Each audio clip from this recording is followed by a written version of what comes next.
మీ business ఏదైనా మీ ఊర్లో promotion చేయాలంటే అది సుమన్ టీవీతోనే సాధ్యం. ఇప్పుడే సంప్రదించండి.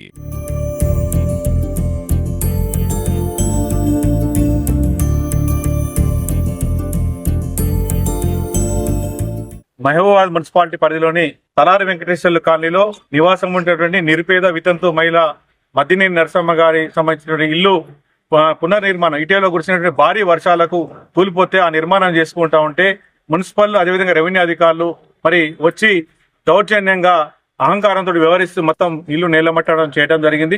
ఈ యొక్క తలారి వెంకటేశ్వర్లు కాలనీ ఏర్పడి దాదాపు 20 సంవత్సరాలు అవుతోంది. అక్కడ అందరికి కూడా ఇంటి పట్టాలకు సంబంధించిన దరఖాస్తులు చేసుకోవడంగా కొంతమందికి వచ్చినాయి. గత ఉమ్మడి ఆంధ్రప్రదేశ్ లో ఉన్నప్పుడు 2011లోనే రావడం జరిగింది. అదేవిధంగా మరి దానికంటే తర్వాత 2014-18లో తెలంగాణ ప్రభుత్వం వచ్చిన తర్వాత కేసీఆర్ సంబంధించిన బీఆర్ఎస్ ప్రభుత్వ హయాంలో కూడా 58 జీవో కింద మద్దినేని నరసమ్మ అనేటామె దరఖాస్తు చేసుకోవడం జరిగింది. ఆ సంబంధించిన దరఖాస్తు కూడా ఇవాళ మీకు చూపెట్టడం జరుగుతుంది.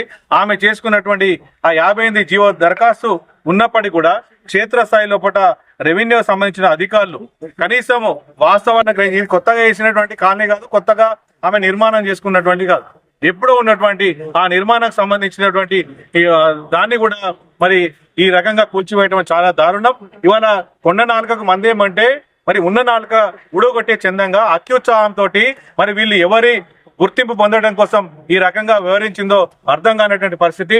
కనీసము ఆమెకు నోటీస్ ఇచ్చి ఎవరిచ్చిందో ఎట్లా కట్టుకున్నావు ఏంటిది అనేటువంటిది కనీస విచక్షణతోటి కూడా ఆలోచించకుండా ప్రభుత్వం ఏమో పేదల జోలికి రావని చెప్పేసి స్వయంగా ముఖ్యమంత్రి రేవంత్ రెడ్డి గారు చెప్తా ఉంటే ఇవాళ ఇక్కడ మాత్రం మహబూబాబాద్ లో ఇవాళ తలారి వెంకటేశ్వర కాలనీలో ఒక నిరుపేద ఆమె పూజలు అమ్ముకుని బ్రతికేటువంటి ఆమె వితంతువు 20 సంవత్సరాల కింద ఉన్నటువంటి దాన్ని ఆ కాలనీ ఏర్పడి కూడా గతంలో పట్టాలు ఇచ్చిండ్రు, కొత్త 50 జీవులు ఈమెకు కొంతమందికి మాత్రమే పెండింగ్ ఉంటే వీటిని రెవెన్యూ అధికారులు అదేవిధంగా మున్సిపల్ అధికారులు వచ్చి కూడా ఈమెకు సంబంధించిన వెరిఫికేషన్ చేసి పట్టాలు ఇవ్వాల్సిన సమయంలో గత ప్రభుత్వం లాస్ట్ మూమెంట్ లో ఆపివేయడం జరిగింది. తిరిగి మొన్న ప్రజాపాలనలో కూడా రేవంత్ రెడ్డి సర్కార్ వచ్చిన తర్వాత కూడా ఈ దరఖాస్తు చేసుకోవటం. ఇలాంటి వాస్తవాలను పరిశీలించకుండా గుట్టేందు చేలబడ్డట్టు దురహంకారంగా ఎవరి మార్కులు కొట్టేయడం కోసం ఎవరి ముందట గొప్ప ఈ కిరీటాన్ని పెట్టుకోవడం కోసం ప్రయత్నం చేస్తున్నారో అర్థం కానటువంటి పరిస్థితి.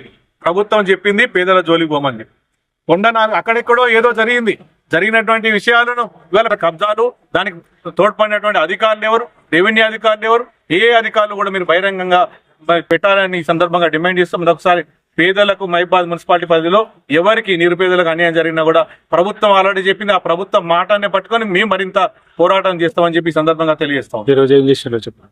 ఈరోజు సిపిఐ పార్టీ ఆధ్వర్యంలో ఈ యొక్క ఇల్లు కూల్చినటువంటి బాధితులతో పాటు నోటీసులు వచ్చిన వాళ్ళం శివారు కాలనీలో 20 ఏళ్ల నుంచి 10 ఏళ్ల నుంచి స్థిర నివాసం ఉంటున్న కాలనీల యొక్క పేదలం భవిష్యత్తులో ఇలాంటి దుందుడు చర్యలు ఎవరు ఎక్కడ కట్టుకున్నా కూడా ఇలాంటి అకారణంగా అశాస్త్రీయంగా వాస్తవాలు తెలుసుకోకుండా వచ్చి ఇలాంటి కూల్చివేత ప్రయత్నాలను ఆపాలని చెప్పి సిపిఐ పార్టీ ఆధ్వర్యంలో ఎంఆర్ఓ తహసీల్దార్ కార్యాలయం ధర్నా చేయడం జరిగింది.